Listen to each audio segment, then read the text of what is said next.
faut déjà que les gens comprennent ce qui se passe et après, on peut agir. Mais tant que les gens sont dans un, comment dirais-je, dans une méconnaissance profonde de la réalité dans laquelle ils vivent, ils sont plongés dans une réalité virtuelle, tant que ça n'est pas mis à jour, il n'y a aucune action possible. Donc, Hold Up, d'ailleurs, ça a tellement fait peur au pouvoir public. C'est dingue. Jamais on a vu ça. Un film avec autant de publicité dans tous les médias, mais tous, journaux, télévision, radio. Enfin, jamais j'avais vu ça. Jamais j'avais vu ça. Alors, évidemment, c'est une publicité négative, mais enfin, tout le monde, maintenant que personne ignore ce film. Parce qu'en fait, ce film, il a un peu mis toutes les pièces du puzzle ensemble. Et du coup, les gens, ils ont commencé à comprendre, à avoir une image, à avoir toutes les pièces du puzzle, vous voyez, à voir l'image d'ensemble. Alors que sinon, les médias s'évertuent, et avec beaucoup de talent, je dois le dire, à séquencer les informations.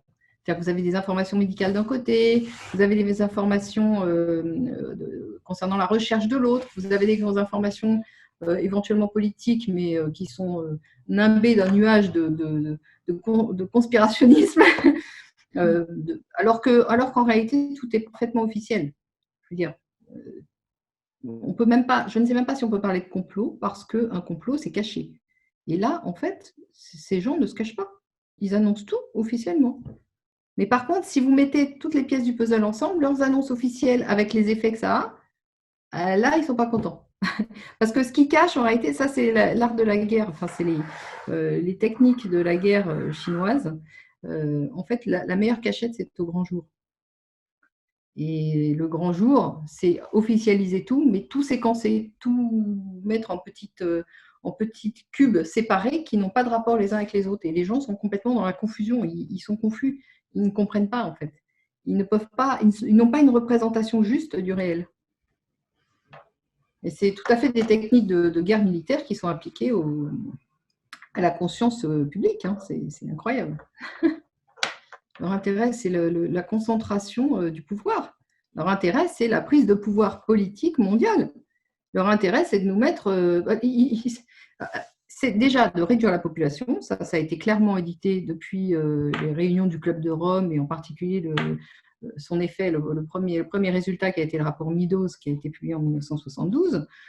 Pour ces gens-là, le monde est trop peuplé. Il est clair qu'il faut le réduire de façon drastique. Le défi démographique dans les dizaines et centaines, dizaines d'années qui viennent, ça va être un effondrement de population, pas du tout une explosion démographique. Entre 25 et 70 ans qui sont devant nous, ça va être un effondrement démographique. C'est long, ça ne va pas se faire du jour au lendemain, mais les populations sont en train mécaniquement de diminuer. Oui, par exemple, la Chine sont revenus quand même sur cette politique. Ils ont abandonné la politique de l'enfant unique parce qu'ils ont compris qu'ils étaient en danger en fait démographique. Donc, si vous voulez, ça remet un peu en perspective les données que nous avons actuellement, qui sont erronées et sur lesquelles la géopolitique se construit de façon artificielle. Voilà. Donc, leur discours génocidaire, comme quoi on est trop nombreux, etc., il est déjà surfait par rapport à la réalité. C'est déjà quelque chose d'artificiel. Voilà. Le problème, c'est l'organisation du monde actuellement.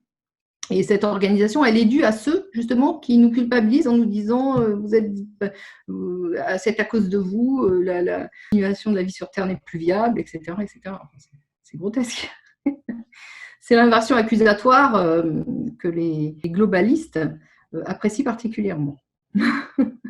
Les décideurs économiques, en fait, se cachent derrière des structures juridiques opaques, la plupart du temps multiformes et hébergées dans les paradis fiscaux, et qui rendent très difficile, en fait, de suivre qui sont les personnes physiques réelles qui se cachent derrière tous ces statuts juridiques. C'est la raison pour laquelle je dis que ce sont je les qualifie de pouvoir économique, et je dis que c'est opaque parce que en réalité, ce sont des personnes physiques, mais elles sont très difficiles à déterminer. Par contre, ce qu'on sait, c'est qu'on connaît la méthode qu'ils utilisent pour se rendre anonymes.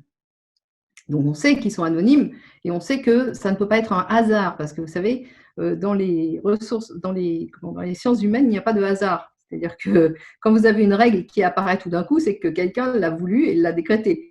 Donc, on ne peut pas estimer, c'est pas, si vous voulez, comme un coup de tonnerre qui arrive dans le ciel sans que personne ne soit à l'origine du phénomène.